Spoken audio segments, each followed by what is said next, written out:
வரும் நாட்களில் வங்கக்கடல் பகுதிகளில் குறைந்த காற்றழுத்த தாழ்வு பகுதி உருவாகி மேலும் வலுப்பெற வாய்ப்பு இருக்குங்கிறதுனால தொடர்ந்து அந்தமான்ல முன்கூட்டியே தென்மேற்கு பருவமழையானது தொடங்குறதுக்கான சாதகமான சூழ்நிலைகள் ஏற்பட்டிருக்கு. இந்த தேதிகள் எல்லாமே நம்ம முன்கூட்டியே சொல்லியிருந்தோம். பிப்ரவரி 15 முதல் 17க்குள்ள அந்தமான் பகுதிகளில் தென்மேற்கு பருவமழை தீவிரமாகும் என்று.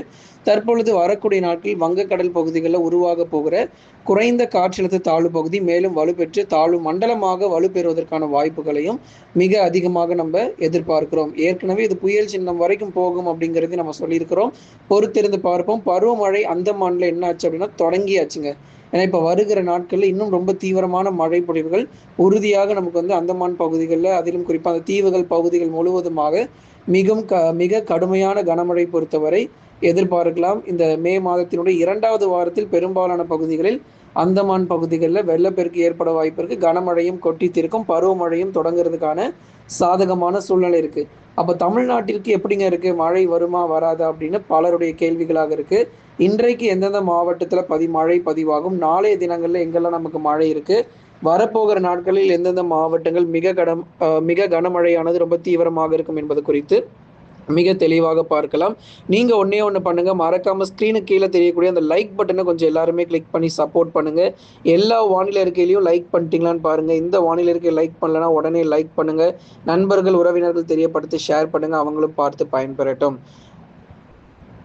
ஆகவே அந்தமான் மற்றும் நிக்கோபார் போன்ற இந்த தீவுகள்ல பருவமழையானது முன்கூட்டியே தொடங்குவதற்கான வாய்ப்பாக இருக்கும். இன்றைய கனமழை முதலாவதாக நம்ம பார்க்க போறது புதுக்கோட்டை மாவட்டம்.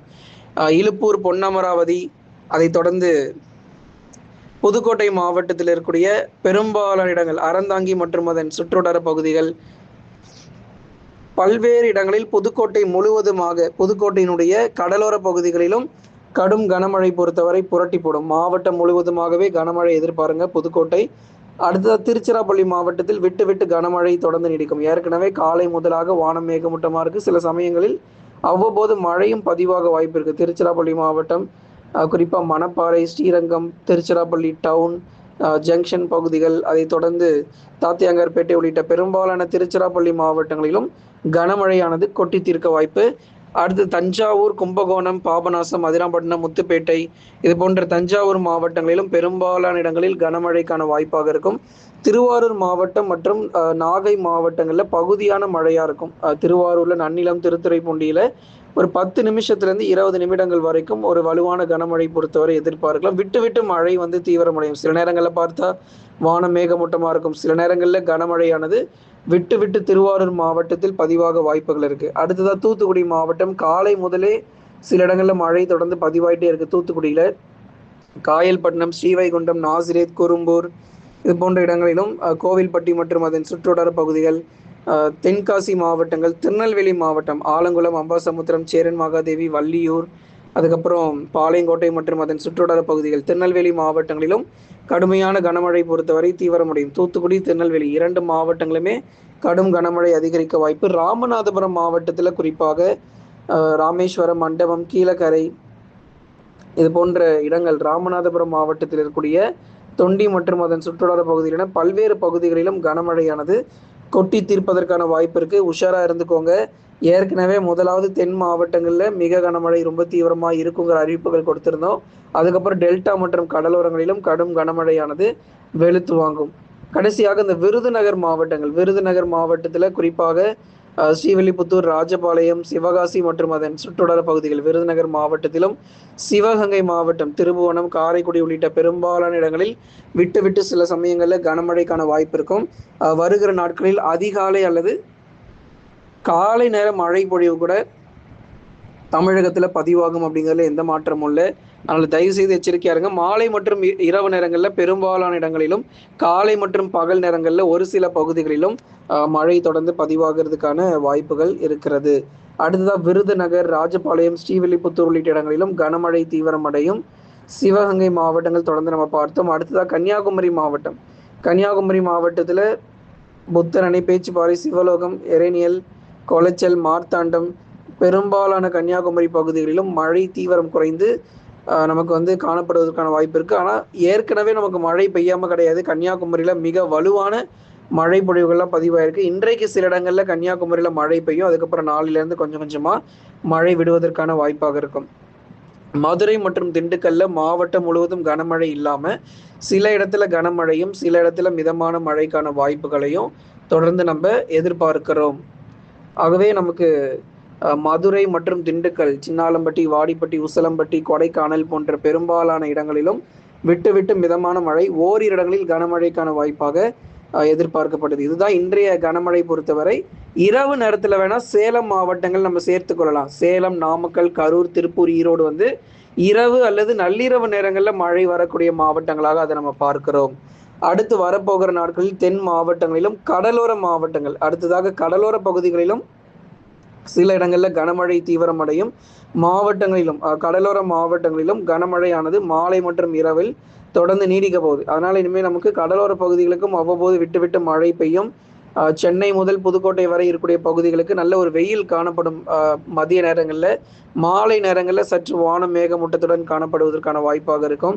மழை பொழிவுகளும் அவ்வப்போது விட்டு விட்டு சீரான அளவில் சென்னை பகுதிகளில் மழை கண்டிப்பாக பதிவாகும். வருகிற நாட்களில் தென் மாவட்டங்கள், மதுரை முதல் குமரி வரை இருக்கக்கூடிய எல்லா தென் மாவட்ட பகுதிகள், அடுத்ததாக கடலோர மாவட்டங்களிலும் கனமழையானது மாலை மற்றும் இரவு நேரங்களில் தீவிரம் அடைவதற்கான வாய்ப்புகளையும் தொடர்ந்து நம்ம எதிர்பார்க்கிறோம். கடந்த 24 மணி நேரத்தில் பதிவான மழை அளவு பொறுத்தவரை திருநெல்வேலி மாவட்டத்தில் 17 சென்டிமீட்டர் மழை பொழிவுகள் பதிவாகியிருக்கு. அதே மாதிரி பார்த்தீங்கன்னா தூத்துக்குடி மாவட்டத்தில் 16 சென்டிமீட்டர் மழை பொழிவும், ராமநாதபுரத்தில் 10 சென்டிமீட்டர் மழை பொழிவும் கடந்த 24 மணி நேரத்தில் பதிவாயிருக்கு. எந்த அளவுக்கு மழை புரட்டி போட்டிருக்குன்னு பாருங்க.